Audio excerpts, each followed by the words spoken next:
Abend, liebe Zuseherinnen und Zuseher des Streams und alle, die hier heute im Österreichischen Journalisten Club sind. Mein Name ist Jahren, ich bin Vorstandsmitglied des ÖJC und ich begrüße heute bei mir Richard Medhurst, einen britischen Journalisten, zum Thema als Journalist in Haft, Fragezeichen. Wir kommen noch dazu. Richard war bisher noch nicht längere Zeit in Haft. Wir werden darüber noch sprechen. Richard ist britischer Journalist. Er wuchs auf als Sohn von UN-Peacekeepers in mehreren Ländern, in Pakistan, in Genf und später nachher auch in Wien. Und er arbeitet heute als freier Journalist. Die Veranstaltung heute werden wir, also ich werde auf Deutsch reden, wir werden großteils auf Deutsch machen. Richard spricht auch Deutsch und bei manchen Begriffen und ja, werden wir eine Lösung zwischen Deutsch und Englisch finden oder Französisch, was Richard auch sehr gut kann. Ja, willkommen, Richard. Und danke. Bevor wir zu deinem Journalismus kommen, ein brandaktuelles Thema ist ja jetzt die Ausweitung des Kriegs im Nahen Osten auch auf das nördliche Nachbarland von Israel, auf den Libanon, die Bodenoffensive, die in den Südlibanon begonnen hat. Wir hören immer wieder Berichte über die Situation der Unfil-Blauhelme im Libanon. Es sind mittlerweile auch mehrere österreichische Blauhelm-Soldaten durch Raketenbeschuss verletzt worden. Letzte Woche gab es 16 italienische Blauhelm-Soldaten, die Phosphorverbrennungen erlitten haben. Deine Eltern waren auch bereits in den 1980er Jahren während der Hochphase des libanesischen Bürgerkriegs als UN-Peacekeeper im Land. Wie siehst du die Situation derzeit im Libanon? Was sind deine Erfahrungen als Sohn auch von UN-Peacekeepern? Ja, also danke für die Einladung und es ist eine große Ehre, hier zu sein und danke zum Österreichischen Journalisten Club. Ich werde vielleicht das, also generell auf Englisch antworten, nur weil es so viele komplizierte Terme gibt und ja, also wenn es geht sich um UNIFIL, das stimmt, meine Eltern haben mehrere Jahre dort gearbeitet, also als Diplomaten, nicht als Soldaten, weil es gibt in jeden Peacekeeping-Mission so zwei Teile, militärisch und zivil. Ja, also ich weiß schon bei meinen Eltern, dass also schon seit 40 Jahren die israelischen Truppen schießen auf die UN-Gebäude, auf UN-Soldaten oder also Staff-Members. Und die sind nicht die einzigen natürlich, also man muss korrekt sein. Es gibt andere Fraktionen und Gruppen, die haben auch auf die UN, nicht nur in Libanon, aber also weltweit UN-Gebäuden und Missionen, also Assassinations oder egal was es ist. Ja? Also die sind nicht die einzigen, aber Israel präsentiert sich als eine Stadt, ja? Als eine demokratische Stadt und sie ist also Mitglied der UN. Man kann nicht einfach so einfach auf UN Staff-Members schießen und die machen das regelmäßig, ja? Und Leute sterben. Und dann kommt immer die gleiche Ausrede, dass Gruppe X oder irgendwas war in der Nähe und wir müssen auf diese UN-Truppen schießen oder auch Zivilisten, die Flüchtlinge zum Beispiel. Es gab einen großen Massaker was war das? Ich glaube 18. April, ich kenne Daten nicht mehr, aber in Kana. Ja. Die haben 100 Zivilisten getötet und auch noch 100 verletzt. Und das waren alle libanesische Flüchtlinge in einem UN-Gebäude. Und die haben trotzdem drauf geschossen. Also, there's a pattern here. And the pattern hasn't stopped. And that's how you end up with impunity. Aber also was du jetzt erwähnst, sind ja vor allem jetzt die Angriffe von israelischer Seite, die ja in den letzten Wochen zugenommen haben, die auch von der UNIFIL-Mission bestätigt sind.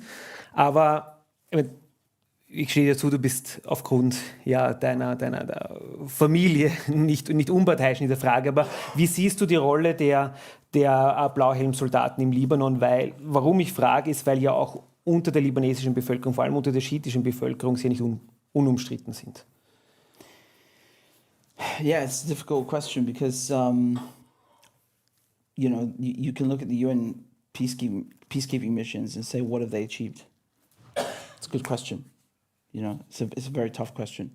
And the problem is that you have, when you go back to New York, to the Security Council, when they allow this kind of stuff to happen, I mean, they're effectively neutering the peacekeeping mission. So you have people inside the UN making sure that the peacekeeping missions don't actually fulfill the mandates, right? So I think that when it comes to Lebanon specifically with UNIFIL,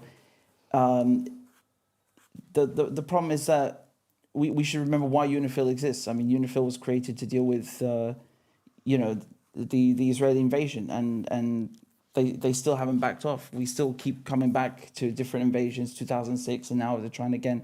And there's always an excuse for it. There's always an excuse. So obviously, from that perspective, the UN mandate there is not working. But again, ask yourself why it's not working.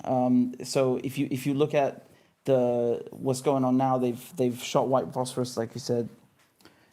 They've gone and bulldozed the walls. They've fired at the bunkers. They've shot at all the cameras. It's very, it's very vindictive. It's very precise. It's very calculated. And thankfully, no one's died yet. But I mean, the problem is that the mandate, 1701, is just not being fulfilled. And the Americans and the UK, especially, just say, okay, well, who cares? And I can expand this. We can go all the way back to 242, to UN Security Council Resolution 242, with telling Israel to leave the occupied territories, Jerusalem, Golan Heights, all this stuff. Never been fulfilled. 497. There are lots and lots of resolutions that just remain unfulfilled, and these are legally binding. You have to follow them. And when the Security Council is just like passing things, it's just like a rubber stamp. It's useless. So to answer your question about what the blue helmets are doing, I mean, I feel like they're going out in the field, they're risking their lives, and then they have people stabbing them in the back in New York. That's what it looks like. Du hast ja gesagt, zum Glück ist ja noch niemand gestorben von den Blauhelm-Soldaten in diesem derzeitigen Konflikt. Das war ja bei früheren Konflikten nicht immer der Fall, auch 2006. Ich glaube, die UNIFIL-Mission ist die schlimmste, glaube ich. Also wenn du schaust, wie viele Peacekeeper gestorben sind. Ich glaube schon, ja. Also generell. Das sind auch die Zahlen, die ich habe. 2006 ist ja auch ein österreichischer Blauhelm-Soldat aufgrund des Beschusses nahe hier, aufgrund des Beschusses von Israel in einem Bunker nahe hier getötet worden. Aber vielleicht letzte Frage noch, bevor wir nachher zum eigentlichen Thema des heutigen Abends kommen. Du hast immer wieder vom Mandat gesprochen und das Mandat kann nicht umgesetzt werden. Ja. Kannst du vielleicht zum Verständnis ein paar Wörter dazu sagen? Was ist das Mandat der UNIFIL-Mission im Libanon? Also die Blauhelmen, ihre Aufgabe ist, so eine Grenze aufzubauen, sozusagen. Ja, nicht eine echte Grenze, aber mit den Truppen eine Grenze auf die Litani, also Fluss zu machen zwischen Nord und Süd. Und Israel vor 2 oder 3 Wochen hat einfach einen Brief geschickt und sagt, ja, wir kommen, we're going to cross the river and that's it. Und das Problem ist, die Blauhelmen tun gar nichts, wenn egal welche Seite jetzt diese Grenze überschreitet. Und auch noch dazu, selber wenn jemanden schießt auf die Blauhelmen, tun sie auch gar nichts. Ja? Also es ist wirklich, it's kind of a sad irony, I guess, because they're meant to keep the peace, and it's just chaotic. It's really, really chaotic.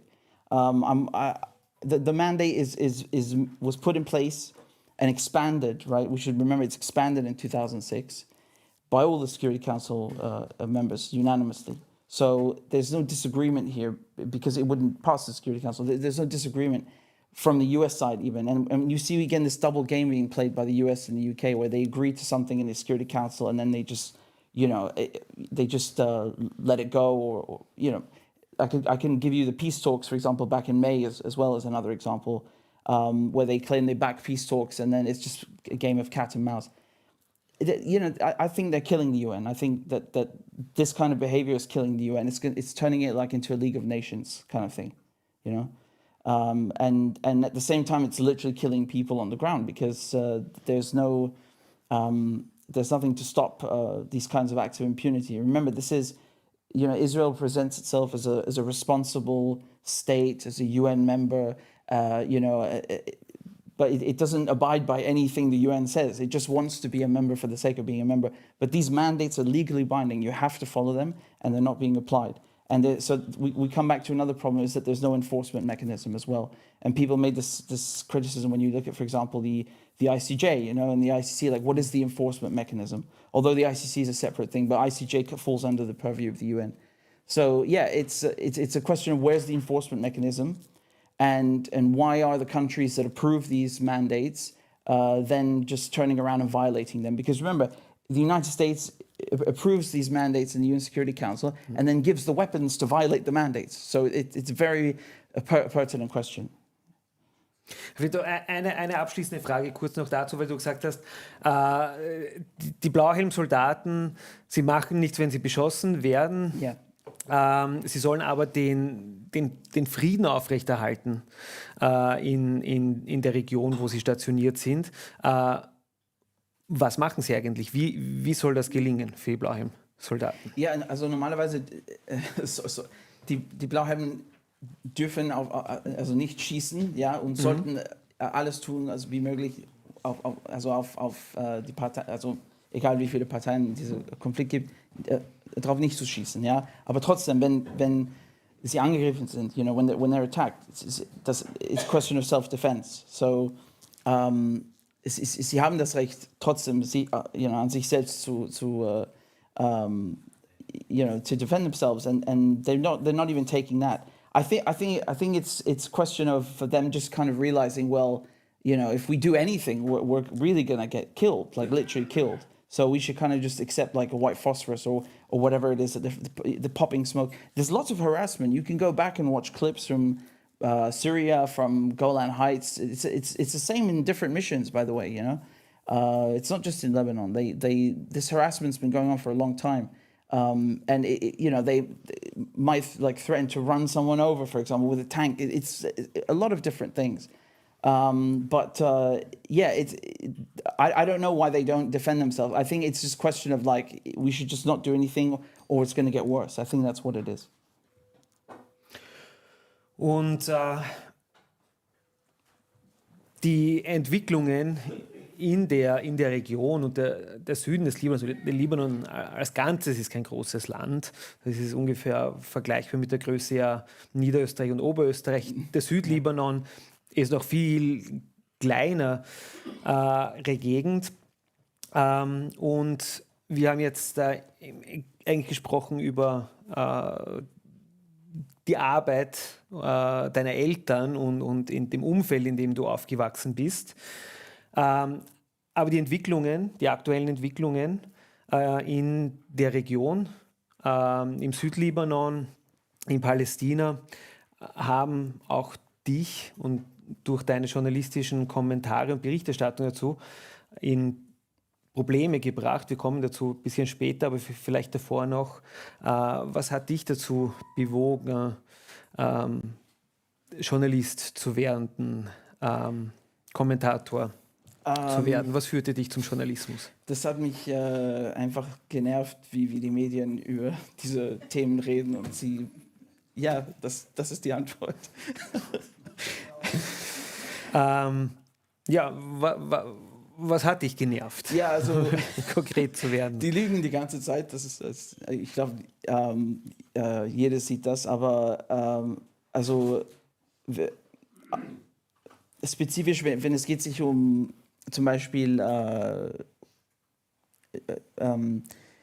US-Politik, ja, Nahosten, es ist und natürlich auch diese Pro-Israel Bias, weißt du, ja, es sind mehrere Sachen, aber ja, und auch einfach, ich weiß nicht, ob die einfach lügen die ganze Zeit oder die sind einfach dumm oder ist vielleicht beides, ich weiß nicht, aber es hat mich wirklich genervt und ich hab mir gedacht, okay, ich kenne mich schon sehr gut in diese Themen, vielleicht sollte ich einfach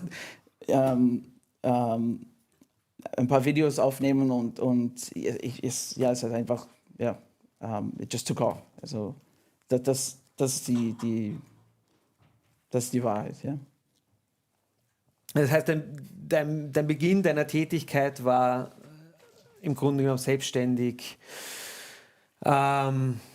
Videos aufzunehmen und deine Erfahrungen. Ich wollte nie Journalist sein Ja. Also als ich klein war, hab ich mir nie gedacht, oh, ich werde oder ich möchte Journalist sein und habe einfach daran nie gedacht und ich wollte nicht wirklich was mit Politik tun zu haben und ich glaube, also meine Eltern wollten schon, dass ich irgendwas im Diplomatenbereich mache. Ich glaube, die haben mich,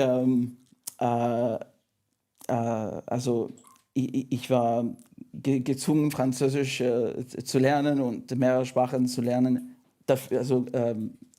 damit ich im Diplomatenbereich arbeiten würde irgendwann.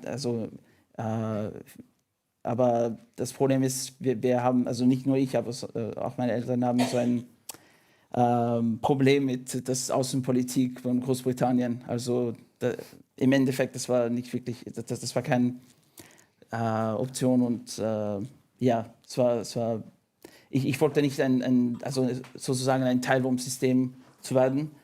Das wäre sinnlos und auch wenn man gute Ideen oder gute Hoffnungen hat, im Endeffekt man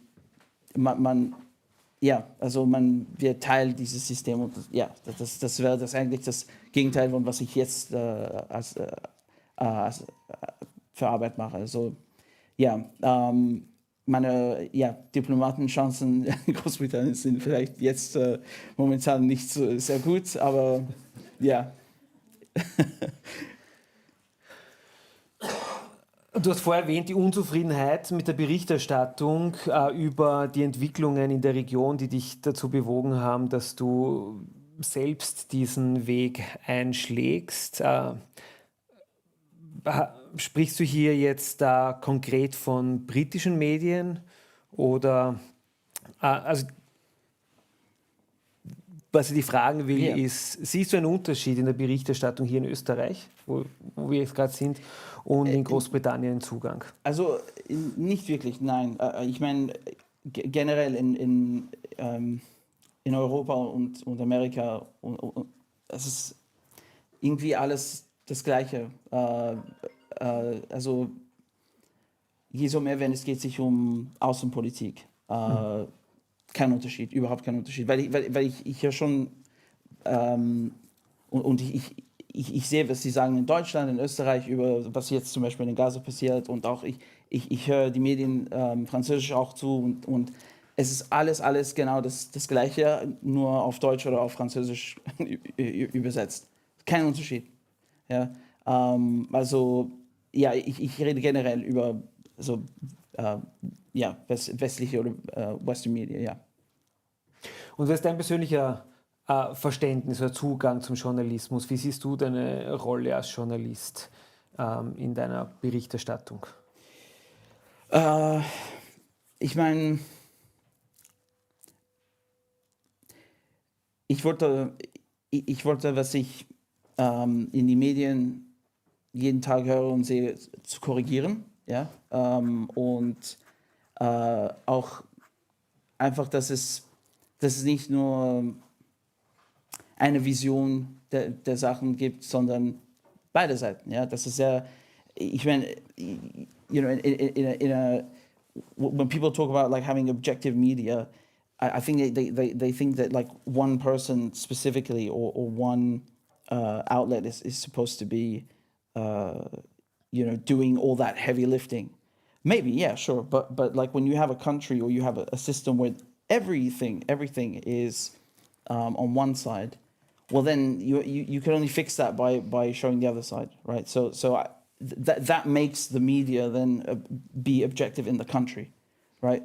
It's the only kind of solution, because then if you're only adding 50% of what the other, you know, everybody else is saying, well then you're not really helping it to tip the balance or balance things out. So that's one thing. I guess when it came to Assange's thing as well, I saw what was happening to Julian Assange is very unfair, and I found it shocking that was happening in my country and in a democracy, and in kind of like in the middle of the city, literally, one of the biggest courts. So I wanted to cover that, and I consider what I'm doing as a kind of a public service, if I can say that, because I didn't do the military or something like that. We don't have like national service in the UK or like Zivildienst or Bundesheer. We don't have that kind of stuff. So I guess the closest thing that you could do is kind of like educating people. So I try and I hope that's what the direction I'm going in. I see it as that kind of function, that it's a public service role. And in many ways, broadening people's horizons. Maybe some people pick up also like things for, like journalism students. It's kind of like a multifaceted role. But the main thing is I want to just correct the record, and for today's sake and also for history's sake, and I see it as a public service. So yeah. Bevor ich mit dir über Assange reden wollte ich noch zurückkommen immer auf deine eigene Tätigkeit und deinen eigenen Zugang. Und ich meine, du hast über Objektivität in der Berichterstattung gesprochen, und du hast ja ein sehr scharfes Wort gegenüber anderen Journalisten, der Lüge vorgeworfen. Kein Journalist will diesen Vorwurf ja erfahren, der Lüge. Gleichzeitig muss man ja zugestehen, dass es, also in meinem Verständnis, eine reine Objektivität gibt es ja nicht. Und auch das, wenn man so will, Vorgaukeln dessen ist ja falsch. Aber weil du halt diesen Begriff der Lüge verwendet hast, möchte ich dich fragen, wie gehst du an deine Berichterstattung heran, dass man dir nicht vorwerfen kann, dass du falsche Informationen oder dass dir der Vorwurf des Lügners gegeben wird? Es ist sehr einfach, weil ich bin, I'm managing everything myself. There's no boss. So that's number one. There's no like someone dictating an editorial line. That's number one. And then also, because I like to show what,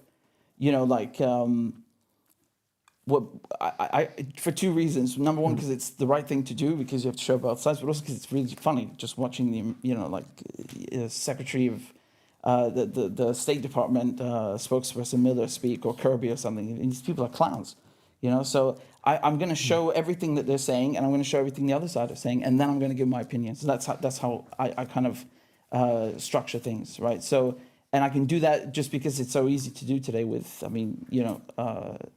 I guess for me it helped that I was always into computers and stuff since I was young, so that helped also getting into doing things online and streaming and editing videos and all this stuff. But my point is just like, to answer your question, that it's not only easy, but it's necessary and sometimes even funny to show both sides, and you have to do it anyway. So yeah, that's the answer. Du hast vorher schon erwähnt, Julian Assange. Und du hast ja im Zusammenhang zu Julian Assange nicht nur über seinen Fall berichtet, sondern du warst auch selbst als Aktivist für seine Freilassung tätig.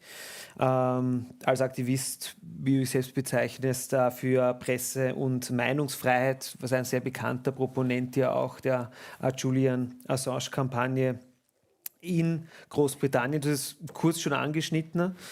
Wieso hast du dich für Julian eingesetzt?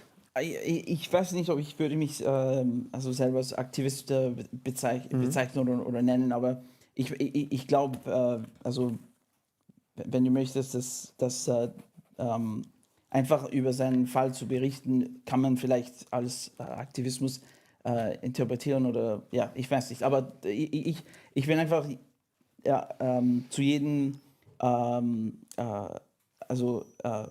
Court Date, ich war in London, ich bin hingegangen und ich habe einfach berichtet über was passiert ist und es war wirklich, ich meine, Stunden und Stunden und Stunden lang diese US-Anwälte einfach, die reingekommen sind, haben gesagt, warum er kein Journalist ist und es gibt keine für also nicht US Bürger gibt es keine Pressefreiheit und zwar, die haben Hunderte von Tausende von Gründe gegeben, warum er einfach fast 200 Jahre im Gefängnis gehen sollte und das war ja eine Schande und ich habe einfach berichtet, was im Old Bailey oder Westminster Magistrates Court gesagt wurde. Ja, das war's. Wie ich vorher gesagt habe, ich habe das wie so eine Pflicht genommen. Also für die Wahrheit, für Pressefreiheiten und auch für einfach für Großbritannien sozusagen. Weil wenn wir das erlauben, ein Journalist aus Großbritannien nach Amerika so auszuliefern, dann das ist der Anfang und dann kann jedes Land, keine Ahnung, China kann sagen, ich will einen saudi-arabischen Journalist in Mexiko ausliefern und it never ends. So I just did my best to report what was going on. That was it. It wasn't activism, I would say. It was just doing what the mainstream media wouldn't do, and then they weren't there. Yeah, it was the real activists were the ones that came in the morning and waited outside like at 5 a.m. for us to get in.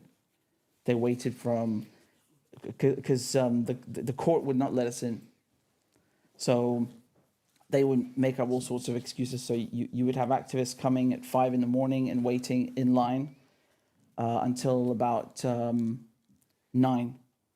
And that means they had to wake up at maybe 3 or 4 in the morning.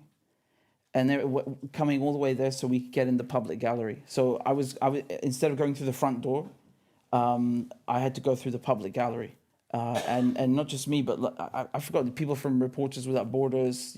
Basically the whole gang was literally just journalists and NGOs, but we were banned from going through the front door because we didn't have the right credentials or they made up some excuse.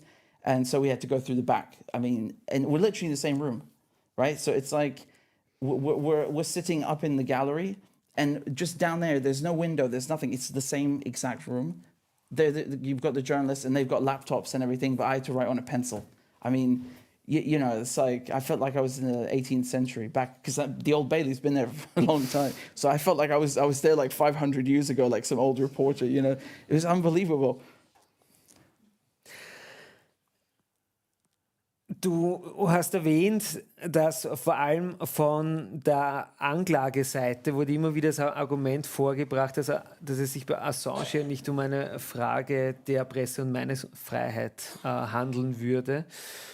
Interessanterweise du hast eine der NGOs erwähnt, die auch lange Zeit Assange selber nicht auf der Liste von inhaftierten Journalisten gehabt haben. Interessanterweise haben sie ihm nachher am Tag nach seiner Freilassung erwähnt, dass es einen gab.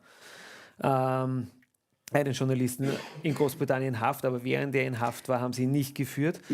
Ja.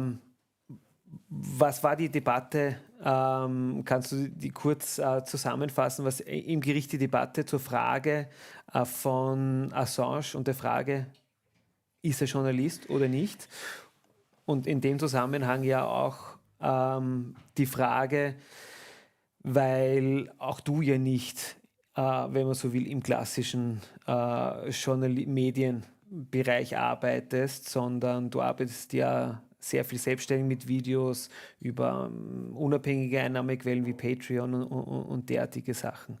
Ja, ich glaube, du redest von dieser Liste, die vielleicht ein Jahr oder 1,5 Jahre alt ist. Die haben RSF die haben das rausgebracht und das war so eine Karte von allen Ländern und wie viele Journalisten gibt es im Haft. Das Jahres. Ja, so ein Index, ja, genau. Und ich will jetzt nicht, wenn man so will, andere Journalistenorganisationen Bashing machen, das habe ich nicht erwähnt, wem es sich handelt. It shocked me, wirklich.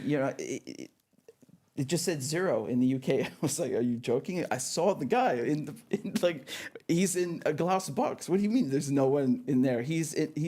Have I been going to like imaginary court hearings in London? Am I on LSD or something? The guy is in jail. I'm telling you. How can you put 0 on the thing? He is a journalist. He's got all the press cards and everything. He's a bigger journalist than most journalists. I think that's why they hate him. You know, I mean, Assange has done more work and better journalism than 99% of journalists on the planet combined, especially the ones in mainstream media. And the funny thing is, they stabbed him in the back. You know. They stabbed him in the back in The Guardian, in Le Monde, Presse, Washington Post, New York Times. They got together and they wrote a letter and they published it and they said, oh, he's irresponsible. I'm irresponsible. You guys spent like 2 years redacting names. Well, he's the most responsible. He's more responsible than you. He's not even obliged to do that, you know. But anyway, I was shocked by that, you know, and I don't know who makes these decisions, but I mean, to offer a counter argument, there always was someone from Reporters Without Borders trying to cover or attend the case from the very beginning, and they got banned the first day. The very first day, they banned about 40 people. Like, if they didn't ban them, they kind of just like revoked their things. So basically, they gave them permission, and they took it away the day of the hearing started. So in September. Early September 2020 at the Old Bailey, and that went on for about 4 weeks. So some of those people that couldn't get in had to go through the back, the public gallery. I mean, it was unbelievable. It's like we were like trying to find loopholes just to get in. And to me, this was really like a Stasi kind of like show trial, secret kangaroo court, whatever you want to call it. That is really problematic. It's really I mean, as difficult as possible, you know, like to the point I have to write with a lead pencil. Come on. It's just obscene, you know. And also, for example, if you were covering the thing wirelessly or remotely, they would send you the link. You know, you would ask for permission, and then they would tell you maybe a day before or like 2 days before that you have permission. And then they would send you the link like 5 minutes before the court's about to start. One time they sent it after it already started. So it was completely disorganized. And I don't know if that was on purpose or not, but given that there were so many different stages and they always tried to keep people out, I think it was on purpose, if you ask me. So yeah. You know, that was just very undemocratic to say the least. Ich möchte mit dir noch sprechen über die Lage generell, die Arbeit von Journalisten in Großbritannien. Aber du hast eben fast die gesamten Jahre des Gerichtsprozesses gegen Julian Assange eben über ihn berichtet, dich eben, wie schon erwähnt, für Presse- und Meinungsfreiheit eingesetzt und dann wenn man so will, quasi hat sich für dich ein wenig das Blatt gewendet im August. Also ich hoffe nicht so provokativ, dass hier als Hintergrundbild eben auch Old Bailey, das Gerichtsgebäude, wo eben der Prozess gegen Assange war. Ich hoffe mal, dass du dort nicht auch dein Fall dort nicht enden wird. Aber im August wurdest du auch aufgrund deiner journalistischen Tätigkeit am Flughafen in London für 24 Stunden festgehalten und befragt. Kannst du also die darüber haben mich um berichten? halb sechs am Abend wurde ich verhaftet und nicht im Flughafen, sondern im Flugzeug eigentlich. Ja, so da waren 6 Polizisten. Also du bist angekommen in London. Ja. Also niemanden, also wir haben so 5 Minuten, nein, nicht 10 Minuten, 5 Minuten gewartet, bis die Türe geöffnet waren und dann niemand konnte rausgehen. Die haben alle gesagt, warten. Und dann, auf einmal haben die gesagt, die haben mich gesagt, nach vorne zu kommen. Und da gab es so 6 Polizisten. Die meistens war so im Zivil. Also ich habe sofort gewusst, dass die Polizei ist. Ja, also, die haben weil ich habe eigentlich erst mal gefragt, wer sind Sie? Und die wollten nicht antworten. Es war wirklich komisch. Ja, einfach wo sind wo ist dein Rucksack? Wo sind deine Taschen und deine Gepäck? Hast du irgendwas im Cargo? Nein. Hast du irgendwas im Cargo? Habe ich nein gesagt. Die haben mich alles 3-mal gefragt und die wollten nicht meine Fragen antworten. Ich wusste nicht, wer diese Leute sind, weißt du. Ich war wirklich verwirrt, was jetzt passiert. Und dann habe ich Terrorism Act gehört und dann, ich habe mich schon gedacht, aber weil so viele Journalisten und Anwälte und Aktivisten, wir werden im Flughafen nicht verhaftet, aber detained, also für ein paar Stunden haben einfach ein paar Fragen gestellt und die nehmen dein Handy weg und das ist schon, ich meine, illegal und unfair, aber ich war wirklich arrested, verhaftet, weißt du, das ist wirklich ein großes Unterschied. Weil ich weiß nicht,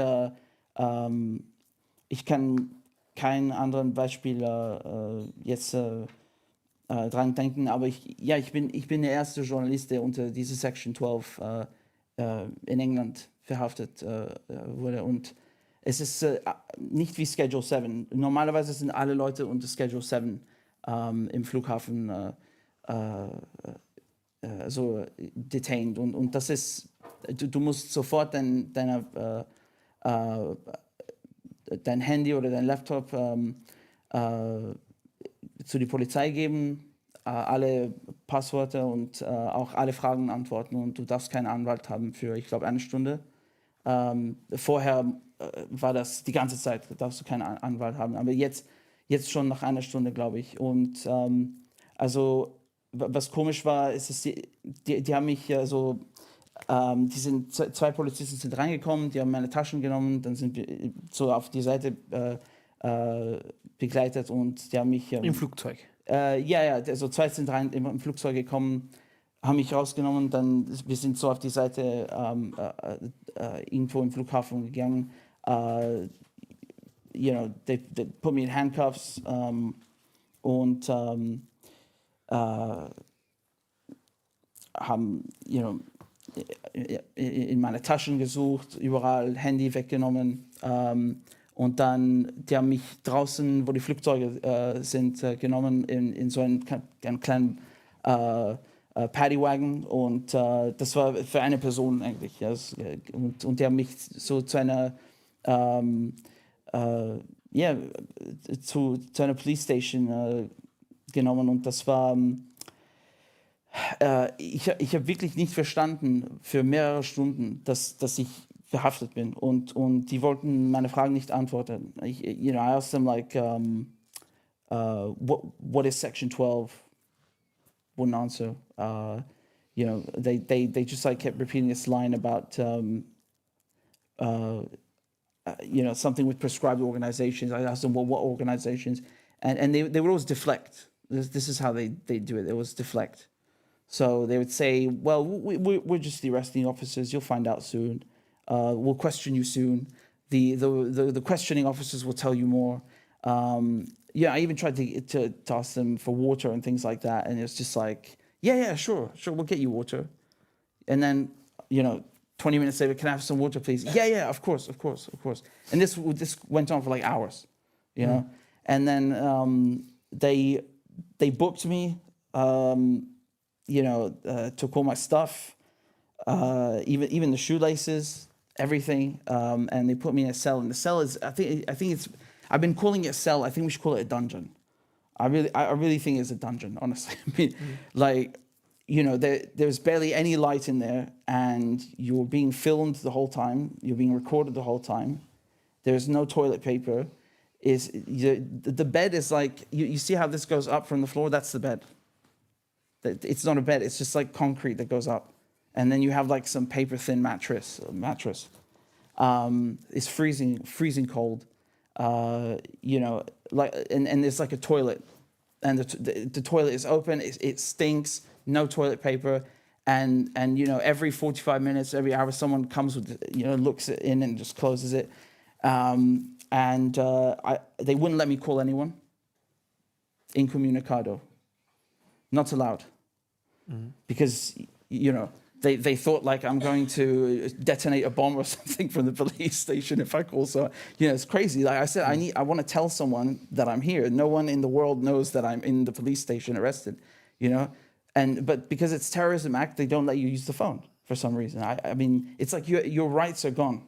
Your due process, basics are gone. So the only thing you can do is they say, you give us the name of a lawyer and we'll call the lawyer. Okay, but what if you don't know any lawyers? I only knew lawyers because I remember the Assange's case. If I hadn't covered the Assange's case, I wouldn't know any lawyers. I wouldn't even know who the hell to call. I didn't even know the numbers, right?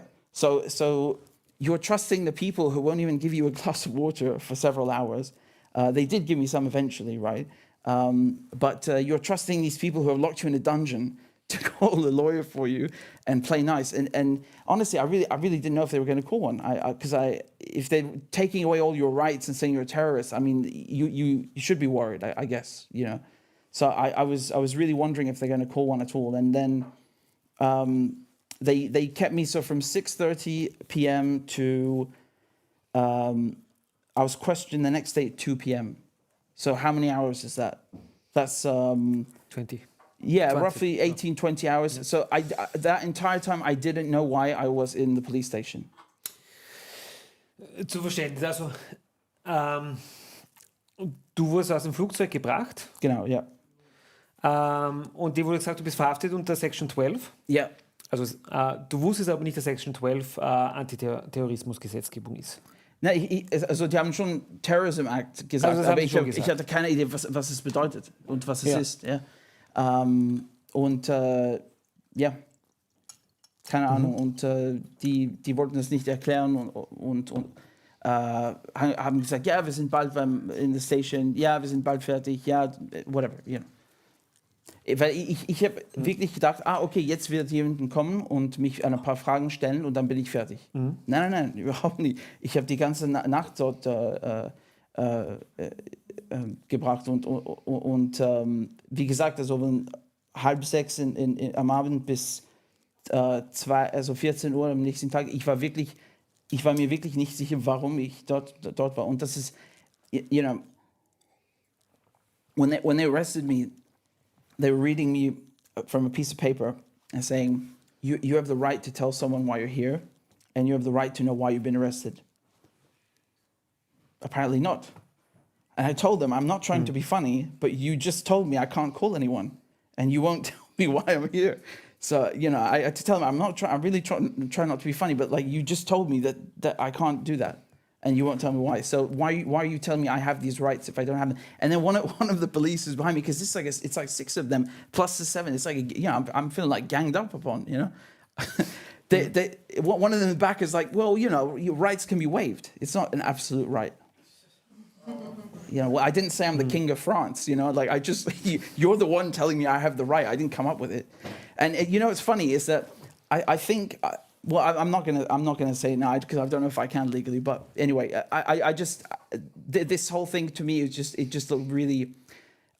I was wondering what was going through their heads when they were going through my bags because they did it in front of me, like in the lobby of the station, and they'd taken out like one journalist card after the other, and I was like, do you not understand that you've like arrested the wrong person or you're doing something a bit shady here? I don't know what goes through their minds, but yeah.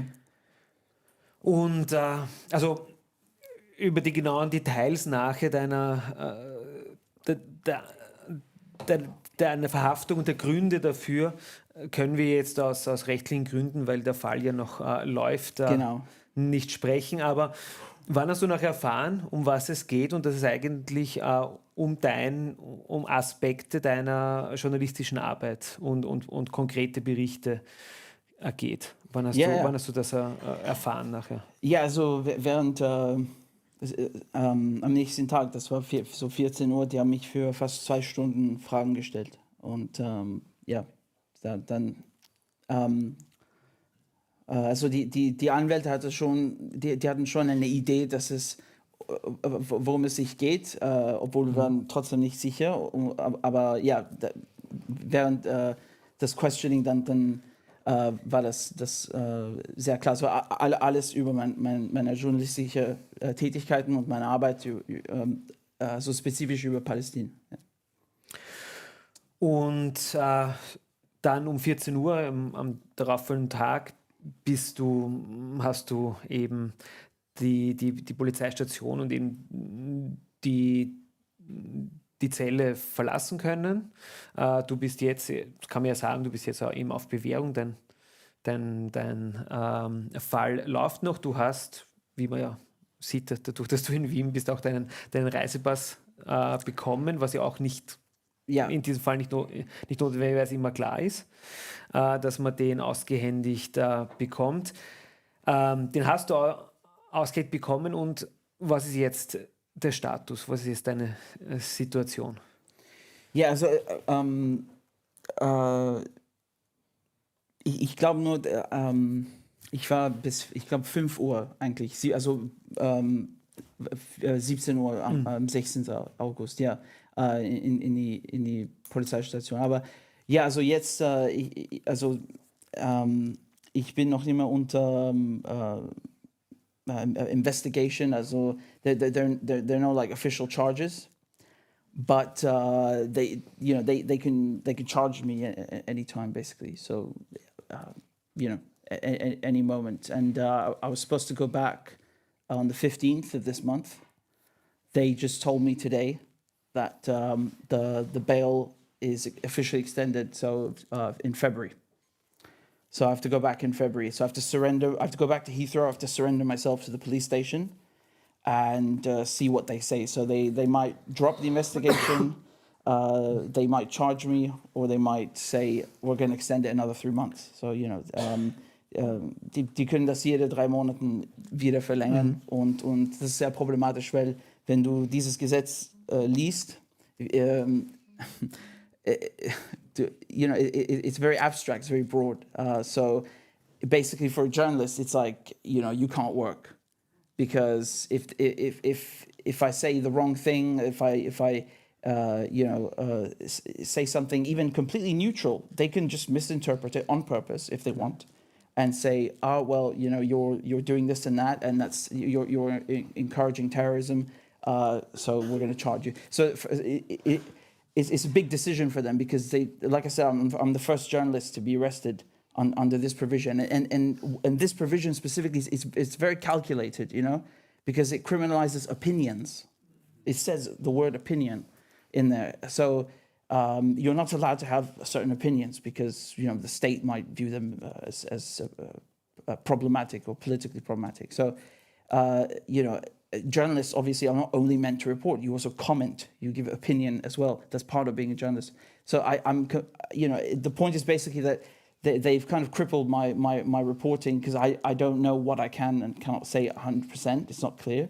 Even if I think something is safe, apparently maybe it's not. And I think that's by design. And so they don't have to charge me. They can just keep me like this and just keep extending it every 3 months, and then they stop you from working. So they don't need to go to court. They don't need to do that. I think you could look at that date on August 15th as sort of a declaration of war, because they started after my arrest to go after a lot of people with that. I think a few weeks later they raided Sarah Wilkinson's home. It was Section 5, then they changed it to Section 12 apparently, like during the thing. And then they took, they didn't arrest Asa Winstanley, but they took his devices, which is, and also they've arrested a professor a few days ago. So, they want to make a couple of examples, I guess I was, like I said, I think that date was very, very important. And another thing I should say is they took my phones and my microphones and my headphones, and it's like everything that I need to do work. So to me that was also kind of, why would you take a wired microphone? What data are you going to find on an analog microphone? And let's say like a pair of wireless headphones or wireless mic. They took all of these things from me, So all of my journalistic tools were taken.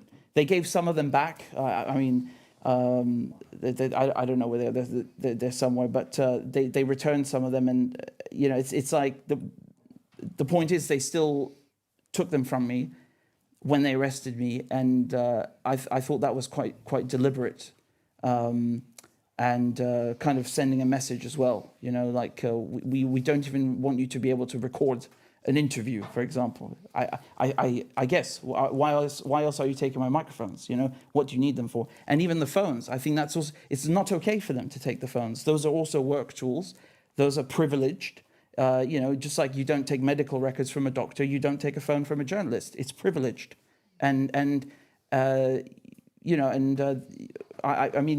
they've offered me a journalistic privilege in the police. So which is basically like.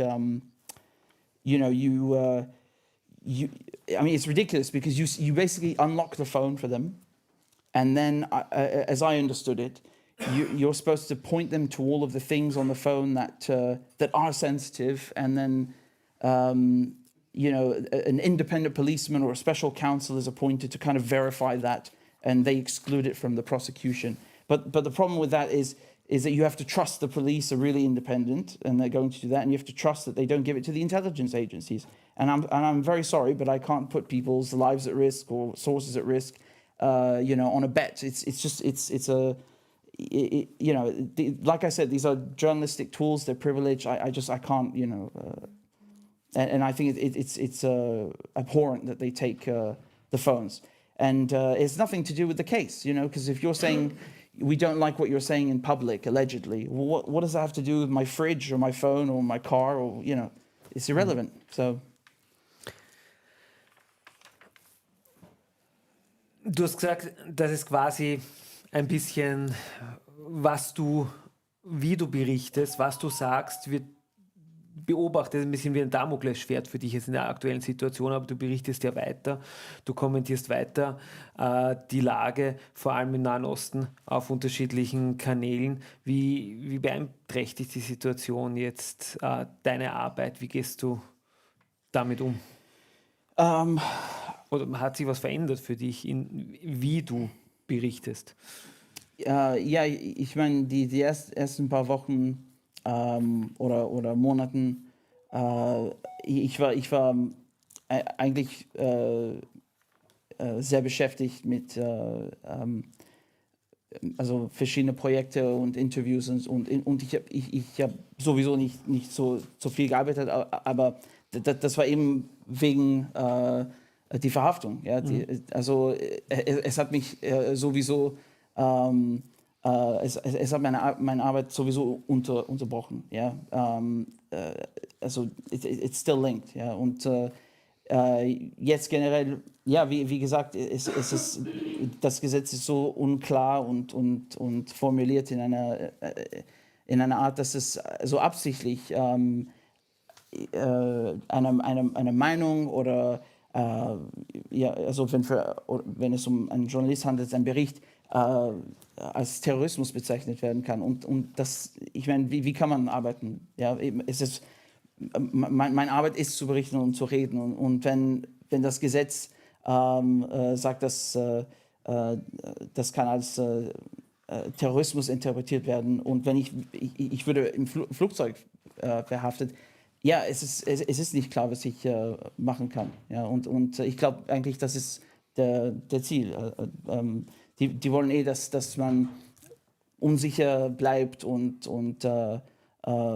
nicht weiß, ob man weiter arbeiten kann oder nicht. Ich glaube, das ist eigentlich der Ziel. Aber das Problem ist nicht, dass der Ziel war nicht, mich nur zu erschrecken oder irgendwas. Es gibt wirklich ein Risiko, dass die, that they take the case further, that they escalate it. Und gab es Reaktionen auch von Journalistenkollegen oder Fachverbänden in Großbritannien auf deinen Fall? Und wenn ja, welche? Nein, nicht in die Mainstream-Media. Kein einziges Wort. Das ist unglaublich. Das ist wirklich unglaublich, weil die Medien in Israel haben über meinen Fall berichtet, in China, überall, also wirklich weltweit, aber nicht in England. Also, yeah, it makes no sense. Like, I'm English, I'm being arrested in England under English law. The English papers don't say a word. I mean, that's suspicious as hell. And I know that they know. I know that they know. I can tell you that for a fact. I know that they know. And they pretended that they hadn't heard of it, which is such a lie. They didn't say that to me, but they said that they didn't know. So okay, now you know. Why haven't you said anything for the last 2 months? You don't care. You know, and the good thing is at least the IFJ, the NUJ, the Austrian Journalist Club, they all supported me, and I'm very grateful for that because it was immediately and instantly without question, and I'm truly grateful for that because when I needed people to have my back, they really had it, and from the highest levels, like from the presidents of the clubs, the secretary generals, all of them. So I'm very grateful, and it's been continuous support as well. So that's really good. But the Guardian and all these people, not a word, not even like, oh, we're happy that he got arrested, not a word. So some people have been speculating about a D-notice. So D-notice in England is like the government come and give you a paper and they say, we'd appreciate it if you don't talk about this subject. You don't have to follow it, but you do it because it's a gentleman's agreement. So we're thinking, did the government issue a D-notice to the press in England not to talk about my case? Maybe. I mean, I've seen documents like from the bloody security minister now talking about me, like from the Home Office, from the counterterrorism command. I think this has come from very high, and they it wouldn't surprise me if they did that. But at the same time, we go back to your original questions about the media being so bad. They are that bad that they don't even need the D-notice to just not talk about this because they're that dishonest and they just don't care. We saw how they reported also about Assange. They're that bad. So yeah. Was ja durchaus interessant ist, wenn du sagst, von manchmal die Begründung, sie haben es nicht gewusst, weil ja die NUJ, also National Union of Journalists, also die britische und irische Journalistengewerkschaft, sich ja ziemlich rasch eine Aussendung bezüglich dir gemacht hat. NUJ hat ja, ich weiß jetzt nicht genau die Zahlen, aber ich glaube an die 100.000 Mitglieder. Habe die Aussendung auch bekommen, auch ein NUJ-Mitglied, weil ich ja lange in Nordirland gelebt habe. Und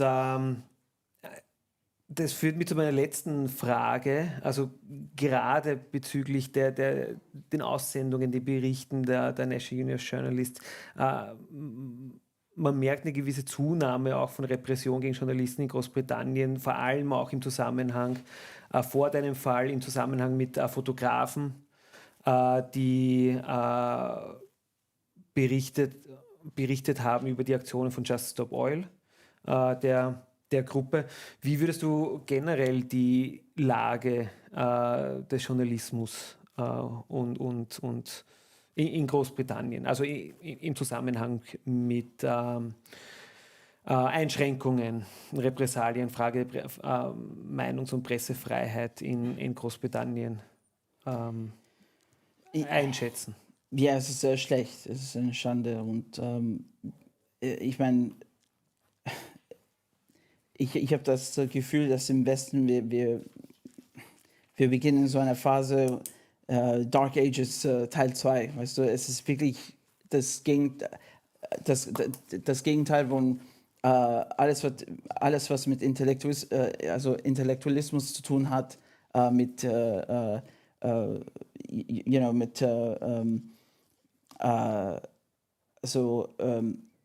Open Thinking. Wir gehen wirklich nach hinten, we're going backwards. There's no more debate, there's no more critical thinking, there's no more honest reporting. It's just like, what does the government want? Okay, we'll say that. It's really, really like if you want to get promotions, you want to have you want to stay out of jail, you want to be safe in the UK, just say what the government wants. Like it's just be state media. That's basically it. All these people, you can go back and look at Iraq War, for example. All these people lied about Iraq War. They all got promotions. They all got better jobs, cushy jobs. They all got better salaries. They're all still working in media, and if you look at Assange didn't get freed. He had to plead guilty to get out of Belmarsh. He didn't get freed. He had to, bend the knee. I watched them kill that guy in prison, like slowly kill him. He was not well. He had a mini stroke, they will grind you down. And I felt that when I was in the cell. I know it's not comparable, it's just like 24 hours, but I didn't know how long they were going to keep me. That's part of it.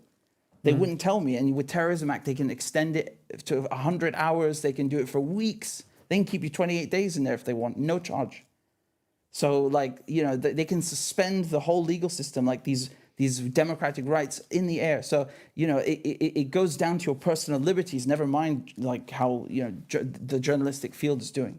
So, that they will really bring down the whole state on your head. And that is my answer to your question. That is what journalism is like in Britain in the 21st century. I saw them do it to Assange. I walked through that building in the Old Bailey. I walked through the Royal Courts of Justice, the Westminster Magistrates Court, all these fancy, lovely buildings.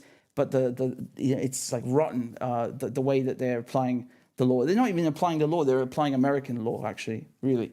You've got English lawyers, but they're acting for the US.